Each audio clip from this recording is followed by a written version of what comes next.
Today's day 7. Patient have followed the instruction from day 1 to day 7.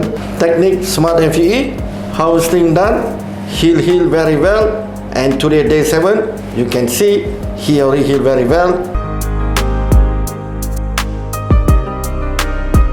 This is exactly 2 weeks. The technique is SMART FUE. We are very happy today. Patient have done a superb smart graft care. We can see all the grafted hair in place in the right angle, right direction. And you can see there is this area, the frontal temple area, already fill up according to the density, the angle, the direction. This is the forelock, this is the hairline, and this is the irregularity here. This is a partial shaving technique. This is the donor area exactly 2 weeks now. We can see the donor area already healed very well and looks homogeneous. This is the upper part.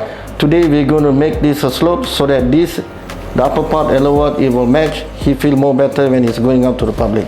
So next, what are we going to expect? In 2 weeks to 3 months, all this grafted hair will shed. Then it will start to grow on the 3rd month, 4th month, 5th month, and the density will increase. On 9 months to a year, he will get an optimum growth whereby this hair is going to grow and it's going to match the existing hair. Then he's going to look good and his comfort level is going to increase.